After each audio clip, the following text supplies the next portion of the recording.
Hey folks, welcome back to Shadow Empire. We are on round number 36. I'm just mulling over to myself whether to get myself some more industry, because this is going to cost 750 metal per turn, so that's 3,000 altogether over four rounds, and we've got enough metal income to be able to do this. The problem is the 125 industrial point costs every turn. That will be pretty much all we're doing for 4 rounds, and they've got tanks now, so I don't think we can do it. I think we've got to make do with what we've got. The problem, I'd like to build some troops. The problem is we don't have any ammunition, and every time we build ammunition we use all our industry and metal points. You see what I mean? We're in a bit of a bind. So we really need the ammo factory to come up. Now the economic council's without leadership because I sacked whoever it was, Angus Pollux, last turn, because he doesn't like me. He likes democracy. We're not going democracy. He's really ambitious. He's corrupt. Like, there's a whole bunch of other crap that he's just going to be a problem, basically. We've got Faye Murray here. Now she's actually a reserve pool member. She's a syndic though, and I don't like those guys. This guy is a Republican Knight. She's going to be better for the job, in all honesty. What's her loyalty? 62. It's loyalty that's the issue at the moment. His loyalty is a lot higher, look. His natural relation is going to be quite high. Natural relation point is 85. I think that's said, yeah. Yeah, and he likes meritocracy. Okay, so this guy's probably going to be better. Even though she's much more suitable, because she's actually got inventor. Technician's for model design, but she's an inventor. She's actually, sorry, inventor. She's going to be really good for this job. And she was actually a mechanic. The problem is she's a syndic, and although she likes government, and the syndic, and actually hiring her will make the syndics happy. So that's something, right? Because they keep. I don't know why it is that usually it's your most powerful ones that are giving you the demands, but for some reason we're getting all our demands from the syndics, and I don't like to really make them too strong, because they like stuff that I don't. Well, actually, these are meritocracy. This is a weird kind of communist that believes in meritocracy. I don't think that should happen. Like, syndics are supposed to be communists. They're space communists, and I don't think they should believe in meritocracy. But then again, you know. It's not strict communism, I guess. Anyway, Angus Pollux is out. Dismiss that loser. Faye Murray is probably the best person for this job. So, yeah, she is the best person. She's got a high... Look, her technical rating is 62. Okay, so, like, because her technical rating's so high, I think we should probably put her in. It's actually almost twice. It is twice what... Oh, no, sorry. It's I thought, no, that'd be 72. Sorry. So yeah, but it's nearly twice of what he's got. Here we go. So that made her happy. We've now got somebody good in the Economic Council, which is what we need. The reason why I want someone good in the Economic Council is because, yeah, we're going for university now, but we really need to start discovering. Like, I've actually put quite a lot, 45% of their points into discovery. We really do need higher bureaucracy here again. The problem is with high bureaucracy, it costs energy. I really feel, just an aside from the game, just for 2 minutes, I think that Shadow Empire now is much better than it was in terms of the balance of the economy, at least on these more complex, you know, these more dangerous maps. I really feel that this is so much better now, like so much better. It's always been good, but it's got to the point where I feel you have to. It's not just, okay, now I need metal in order to get industrial points, and then that was it, basically. You got stabilize food, and then get metal for industrial points. That was basically the economy in the game before. You know, unless you play on a very hard map. Even on Seth, it was kind of like that. Now it's really not. Like, we're really having to balance pretty much everything. Ammunition being expensive, I love. This is one of the best changes that's happened to this game. Because it means that you, like, by this point of a normal game, even on hard, right, I'd have been out here by now, probably, like right out. I'd have had I'd have taken at least one zone, maybe 2, and I'd have probably had like this amount of territory, and I can't do that now. I probably could now, you know, if I go back and play it again, now I know this thing about the ammunition is actually kind of dangerous. I might actually be able to do it, but yeah, still. Okay, let's move these guys up. Yeah, now it's so much more dangerous, and I'm just so pleased. It's so much better. I think the game has just improved so much. This is what I want. I want it to, when I'm playing on hard mode, I want it to be hard. I want the enemy to be pushing me back to my capital because I've made a mistake. And I want to be able to, I want to play. If I play well, I want to be able to push them back. And I don't want it just to be reliant upon some broken stuff like being able to just instantly trade all your, your metals or whatever. Like, actually, we've got good metal prices on this map. This is not a bad thing. I'm going to trade some metals, I think. Yeah, anyway, I've got to make a decision on what to do here, because I think what I'll do is I'm going to spend another couple of turns. Actually, what we could do is we could put Industry 3 up now, and then we just set it going. And then what we'll do is we'll actually have it on. We'll put it on 50%, so it's going to take 8 turns to make. That's going to halve all the inputs, including industrial points. That's going to give us... What are we making? We made 146 this turn. Okay. I think that's right. That will be coming from our light industry and also service tax. Yeah, service tax. So for those of you who don't know, service tax is paid by your citizens when you tax them. Actually, service tax comes on top. It's not affected by income tax, but service tax is just a flat rate. Not only does it give you some income, but if I just go to show you. Actually, I don't think service tax does give you income. I think it just gives you industrial points. Well, let me show you on the treasury overview. Oh yeah, we do get. So sorry, you do get some credits for service tax. Service tax is just this flat rate that you get. This is like this is kind of like a government tax, I guess, on top of your your income tax as well. We also want to increase our income tax another level, I think. But yeah, once you've got and what happens with service tax, they also give you industrial points. This is something that's you have to read the manual to know. I didn't know this for years, and I missed it. But look, service tax contributes 69 industrial points. So actually, most of our industrial points are coming from service tax. So this represents cottage industries, okay, like people who are in private economy who are buying and selling stuff, and they're actually exchanging certain things with your government, with the government in order to keep the running of the the empire going. So they're actually giving, and the more population you get, the more service tax you get. This is one reason why you don't want to be doing anything that's reducing your population in a big way. Okay, you'll see here that actually we're losing population from our main from the private population. This is called population. This is called workers. Workers are paid for by the state. You have to pay workers a salary. Their happiness is going down because of short-term high war casualties. Okay, we've got to be careful of that. Yeah, we need to reduce our casualties in this war. So yeah, your population is your private sector essentially, or population is the private sector essentially. The workers is the public sector. Public being the government employed workers. All right, so you'll see here the average income of people in the private sector is 0.004 credits, whereas the average income, the average salary of your the actual salary of your workers in the public sector is 0.06. You want to keep this number higher, otherwise you're going to struggle to get people coming into your jobs to work in your assets. Okay, so that's another thing you got to think about. By the way, on lower difficulty settings, you don't need to worry about this stuff so much. It's when you start playing on the setting that I've got it, or higher even, that's when you've really got to start looking at this stuff more. So, I think it was Draken, or sorry, Merry Discusser, a long time viewer or regular viewer of mine. He was saying, I kind of like watching you play this. I'm not really that. I don't think I can be bothered to get into it though, because there's just too much going on, and I can understand that. I think this is a game that is incredibly complex in terms of the sheer amount of stuff you've got to think about. What I would say is, if you want to get it, if you like the look of it, and I mean, I'm not trying to convince anyone to play it, by the way, you do you. But for those of you who might be on the fence, you're watching it and you're thinking, I've got this game, I've not really played it much, it looks a bit too complex, I'd rather watch battle mode play. What I would suggest to you is play it on beginner, play it on beginner on a Seaward class map, okay, on a small Seaward class on beginner, and then you'll be able to get to do the war game stuff, push all the counters around.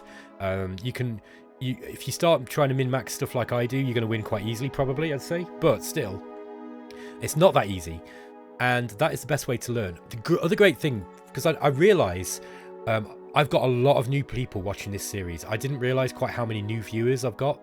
And I should have known from the figures on the first few views. I got loads of views on those first videos, so thank you everyone. And to all your new people, hi. What I realized is I probably should have done more tutorials on this one.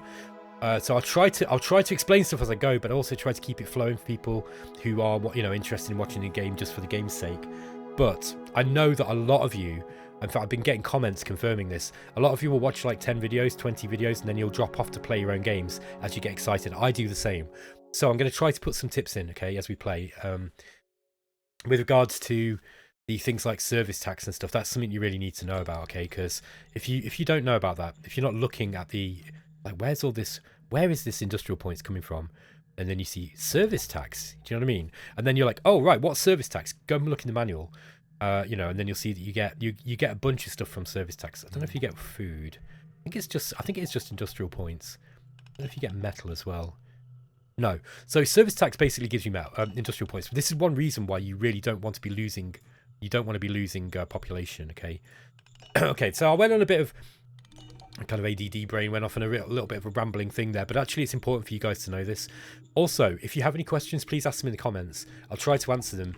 If it's a big topic and it's something I think it's really worth discussing, for those of you who like just watching 15 episodes and getting tips for your own playthroughs, then please just ask questions. If one of the, and also all of you other guys, I've got people who watch me who are way better than me at this. Occasionally we get like, there's kind of veterans from the War of the Worlds, Discord, who will pop in, and they've been playing the game as long as I have, but they play it more and they're way better than me. So like someone like Cranky Corvid or someone pops in, just listen to what they say because they're really, really good at the game. So yeah, just work as a community and help each other, because that's the best way to learn this game, man, is we help each other. Anyway, I'm going to get on with playing, but I just thought that was interesting. The decision has been made. I'm going to make it Industry 2. I'm actually going to put it on 50%. So that's going to save us about, I'm thinking about 70 industrial points per turn, and we're going to have to use those to make some ammo. So let's make a bunch of ammo. What have we got left? 90. We also need to replace some troops that we're missing. Very, very important. How many ARPGs? We're down just one. All right, let's just make 100 of those guys. So just to fill that regiment. We also need to build some line troops. Okay, just to answer another query. Another piece of advice, which was a great piece of advice. One of my viewers was saying, he was watching very early in the series and was saying, okay, so there's a way you can filter out one troop type for another in the SHQ, and that is true, right? So if you go to the replace troops, what you want to do is you kind of want to play around with these settings here, and you set certain troop types to like high or low or whatever, and then you can actually set each. There's multiple ways to do this, where the game gets kind of complicated. But you can get, look, quality levels of troops and equipment for units. So if you've got a low quality troop, you can put them in disallowed, and what that means is it will send them all back to the SHQ. Now that's not such a great idea actually with infantry, but when you've got tanks and stuff, it's a great idea because you can actually disband them. Tolerated will mean that, let's say that we've got a load of here, for example, we've got low quality here, right? We've got line troops. So let's say that we no longer tolerate line troops or low quality. What that means is they will no longer be replaced from the SHQ as they get destroyed. We really do want to put most of our troops on this now, because what that means is if there were any to go back to the SHQ for whatever reason, either we disband a unit or something like that, and then we get a load of like level 1 slug thrower guys, actually it will mean that they won't get sent back out to the units automatically. Instead, it will only send out the yeah, just update. Sorry, I should have clicked on update there. It will only send out the best units. Okay, make sure you click on update when you do that rather than cancel. If you, for example, if you want a unit that's only got your elites in, let's say for example you've got a whole bunch of troops here where you've got like really, really high. These guys, look, these are where are we? Tell you their, oh yeah, it tells you their experience. It doesn't tell you. So on here, basically you hold it over. These are regulars, right? Or these are green. So if you've got any more that are like higher than regular or green, if you the elite quality, Oh no, I'm getting confused again. Yeah, sorry. So I don't think you can filter them yet by veterancy. This is, I'm not sure if you can do that anyway, unless there's a way of doing it in SHQ. I always get confused with that one. That thing is purely talking about the quality levels that you assign them. Okay, so for example, the gas-powered carbine. These guys are the carbines. You know, we're just going to put these on slug throwers and carbines just on low. We'll keep the line troops on regular. We'll do it the same with the machine guns here. Look, so the zero gun 2s, look, with the gas-powered machine gun. We want to put those on regular. The advanced machine gun, or the zero gun 2, these guys are going to be churning out loads more ammo, right? And they're not actually as good. They're not even as strong. So we want to put those on low. You might even want to obsolete the lowest level ones. When you obsolete it, it'll actually hide it here if you want. What I don't like about this is it starts messing up all the order of this. So I tend not to do that. But there we go. Obsoleted units, I think, are automatically set so they won't be sent out to your units here, but I'm not certain about that. I think that's the case. I'd have to check in the manual. Yeah, so I kind of wish there was a way of sorting by veterancy. I don't think there is, unless there's a way of doing it in the SHQ. There's loads of other buttons, by the way, in here that you can go to the SHQ units. Yeah, I don't think you can do it here, look. Yeah, I really wish there was a way of saying, okay, I want all my green units to go back to the front, because what you can do then is you can actually set up a new brigade, and you can have that as a training brigade, and you put them on field training. So you have a brigade that's constantly on field training, and then you use those to rapidly bring your troops up to the regular level, and then from that point onwards, you could automate it and send them out again. As it is at the moment, if you do that, you have to do it manually. But that is a really nice little trick you can do. Anyway, let's start playing. Gosh, it's been 15 minutes. But yeah, I thought that was interesting stuff for you guys anyway. Now, I am gonna move these guys in, I think, to follow up. Now, if we're not careful, the one problem with doing this, the AI might try to move in very, very quickly with tanks to try and push us back.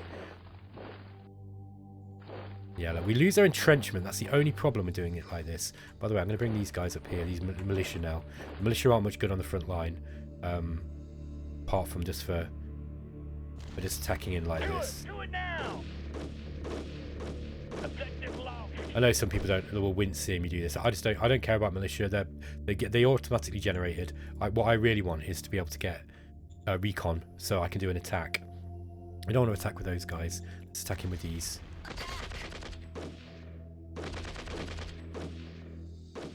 Their militia are performing quite well, by the way. Fire support. Okay.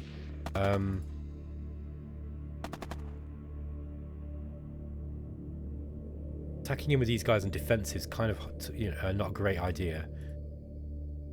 Yeah, they're not going to do well either because they're RPGs. Although the RPGs would be useful. Let's attack with the RPGs anyway. We do get a penalty for attacking with two different commanders. There we go. Look. All clear, sir. Did the RPGs get any kills? Yeah, they did. Yeah, they did get kills. Okay, that's good. Alright, so we killed some militia, pushed them back. Again, we'll bring these militia troops back now. They're not so useful.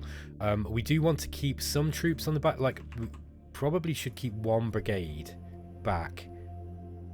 Although I think if we keep pushing them like this, we might. They're going to do one or two things. They're either going to come at us with a bunch of tanks, which is what they do have somewhere. I don't know where they are now.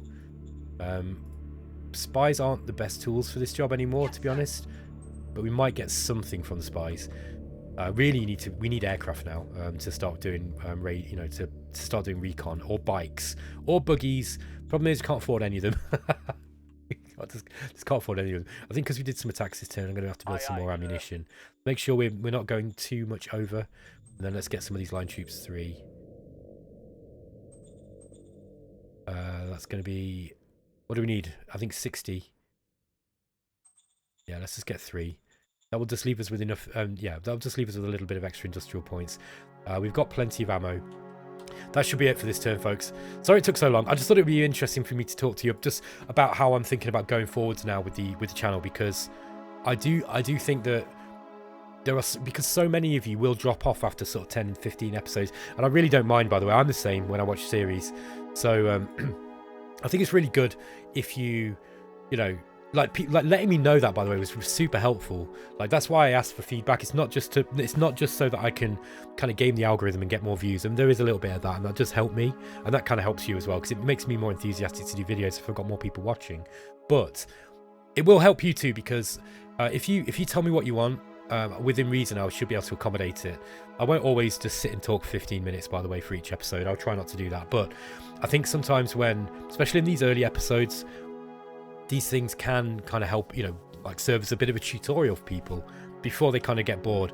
What I might do is I might start, when I do some tutorializing stuff in a big way, I might mark it on the episode. That might be an idea, because that way people who are, kind of skip, like searching, for something like infantry tutorial, let's just say, just off the top of my head, then you actually see this episode and it might come up. That might be an interesting way of doing things, actually. And then for those of you who aren't, who are veterans and just wanting to watch the gameplay, then you could probably, you'd know to be able to either skip those episodes or just skip through them. Anyway, let me know what you think. I'm kind of curious to know what you think about that.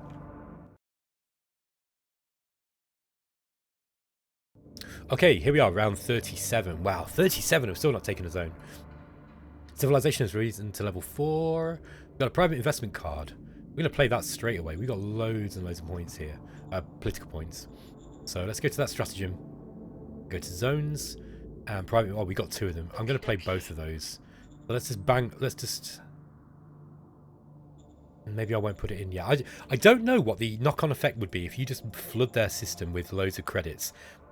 What am I doing here? So when you put credits in, look, we just got 2,000 credits nearly going into the private funds this turn. What they're going to do is they're going to spend it, and they're actually spending it on this ice mine. I didn't want them to do that because I'm going to want that ice mine. And what will happen is those guys will actually spend. Let me go back and tell you what I'm thinking. So here's the new ice mine. Look, these guys have put up a. They've actually built it. Look, they're going to be now taking the water for themselves. I actually need this water myself. I could increase the size of this ice mine. That's probably a good idea. I'm actually, look, we're still going down in water, look. So, but what I'm going to do is I'm going to buy this one off them. That way I get to control it. The problem is it does hit happiness, so you've got to be a bit careful doing that. You don't really want to do that, but it's on a planet like this where we don't know how much ice there's going to be, or how much water there's going to be. You really want to be in control of it, because what will happen is these guys will sell it off to the traders. The other thing, of course, is if they're selling it to the traders, the water's worth less when you sell it to the traders. Look, water's actually a reasonable price at the moment. We haven't got enough to sell, but yeah. So like, water's actually, look, this is what you expect. I really want to see a Seth planet that hasn't got any ice mines on it. I'd love it. I think it'd be great if you really you want to be building, like, you can actually construct. Where are we? Wind traps. You can make wind traps to get water. I've never ever known the need to use these ever, not once. Now, I think on the highest difficulty level, on extreme, you might not get an ice mine. In that case, that's what you're going to have to do. But I'm not sure about that. I'm sure I read that in the patch notes. But Supreme Command Council task priorities. Yeah, I want to keep it with stratagems. We've probably got enough political points. Yes, sir. Okay, that was the only change this turn. Let's just have a look how close we are to getting some breakthroughs here. In the Economic Council, that's what really we want. University is useful, but the problem is with that, it's going to take energy. Okay, we've got 44 energy coming in now. That'll be from these solar panels. Industry is going along nicely. We've got 94 left over. That's good. Did we get attacked?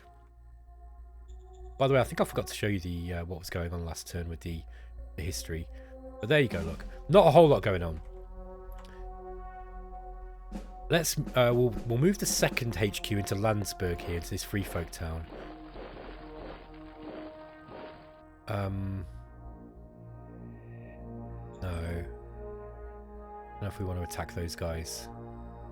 We don't want any more enemies than we've got at the moment. I think I'll bring these. I'm just going to use these buggies for the time being, just to get more recon. So they increase the recon of the, because they've got a reconnaissance value on them. Very, very useful unit.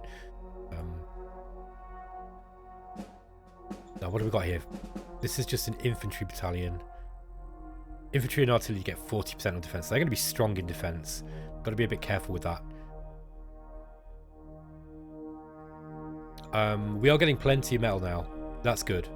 It's just industrial points. Once we've got, by the way, once we've got industry 2, I think you'll find that we're going to be in the home straight, because at that point we're going to be a little bit, well, we'll be able to start building tanks, that kind of stuff.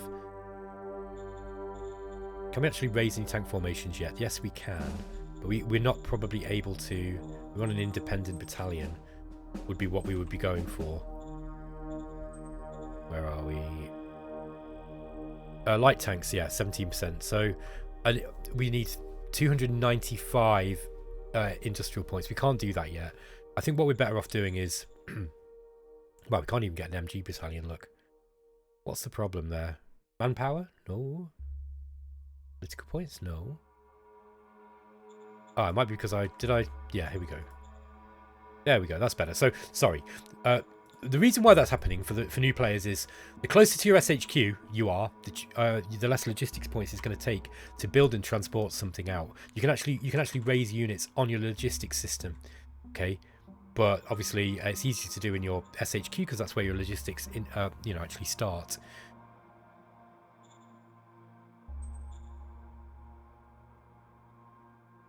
Motorized RPG battalion might be a good idea. The reason is because we can actually send those guys out to where they're needed if tanks turn up.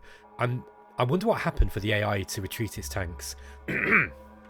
It might be that it's not worried about me that much and it's moving to attack someone else, or it might be that he's been invaded by someone else. That is also possible. I think we should probably push back on these guys. You always want to be attacking. I know that we're trying to play a defensive thing, but you kind of always want to be attacking if you can. Oh, look at this. How many action points? Okay.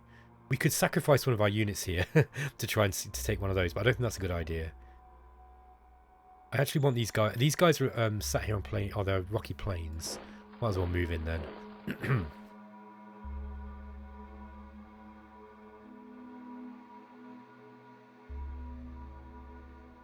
What are we trying to achieve here? I think what we're trying to achieve is, I'd like to destroy as many units as possible, obviously. Yeah, they're entrenching.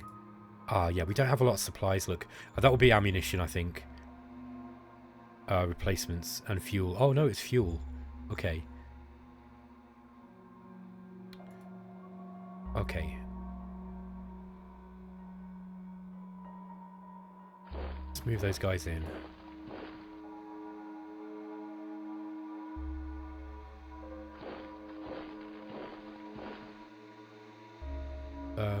They're within command range, aren't they? Am I just attacking with these? Maybe these and the yeah, let's just go in with these guys first for the militia to see if we can get some more recon points and trade a few units probably. Just to finish the point I was making, you always want to be attacking even if you're on defense, right? Because otherwise the enemy will start building its readiness up. So if you've got plenty of troops, you've got some that have got readiness available. They've been rested up enough to be able to defend well if you get counterattacked. You kind of want to be attacking, because not only are you getting kills, every time you get when you get a kill on the enemy, you are increasing the chances that, well, you're increasing their casualties for a start, and casualties are important to, for attacking the enemy's morale. Okay, there we go. So we're just killing stuff, and that's good. I think we're not going to push in on them. The reason being is because I think if we get too close to them here, they're going to suddenly rush up with everything. I think if we just say, right, we're pushing you back now, and I don't know strictly how the AI responds there, if I'm being honest. I'm tempted, since we've got so many political points, to get this in sorry, where's the HQ? There we are. Go to stratagem. And then we put these guys on defense. So we're just going to increase our defense now. That's not going to help if they attack us with tanks, probably. Okay.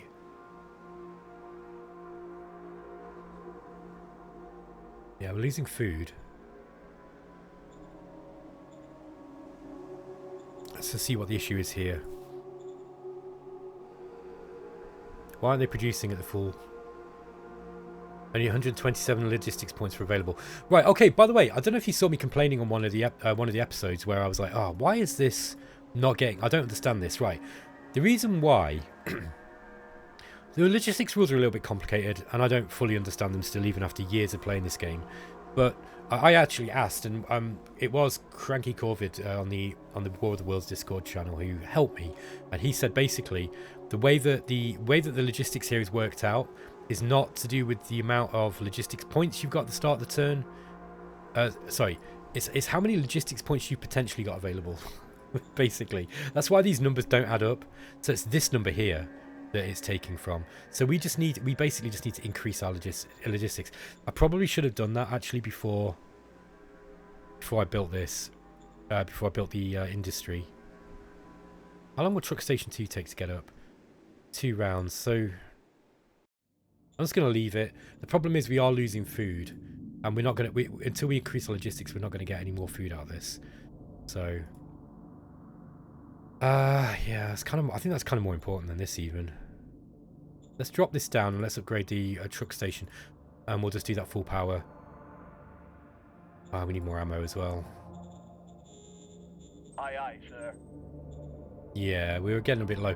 What we'll do is we'll do that. We need the logistics, I think. That should fix the problem. If I'm understanding what CC said to me, I'm pretty sure that's what it was. Yes, sir. By the way, that's where, you know, that's confusing as hell. that's where like, I love the logistics system in Shadow Empire. Like, I love it. I love how it works. It's the most complex system. It's amazing, but it's not that intuitive. It's got weird stuff in it like that. Like, why do the assets work in a different way to everything else? And private assets work differently again, just to confuse it even further. So yeah, it's kind of a bit weird. I'm going to have to privatize this mine soon. I'm kind of tempted to sell some stuff, be able to afford it. Actually, sell a little bit of metal. Aye, aye, sir. Should sell some rares. Yeah, they're too precious. Yeah, I am quite tempted to buy this out. Yeah, let's get that. We'll buy that out, and then we're actually getting more water coming in each turn. We'll get a bit of a flood of water coming in. Like, we probably don't need to have the asset on full power. So I might just drop it down to 50% because it's going to be using electricity as well. Okay, so we're going to be getting plenty of water coming in finally. But it's just logistics points. Hopefully we can get this damn thing up fast. The truck station, level 2. We need to get that up quickly. That's going to be using, what is it? 100 industrial points a turn. So yeah, I mean, we're not going to get it up next turn. Or the turn after. It's probably going to be 3 turns, I'd say. I'd guess. Anyway, guys, I'm going to end the episode there. Thanks for watching. We'll catch you in the next one. Take care.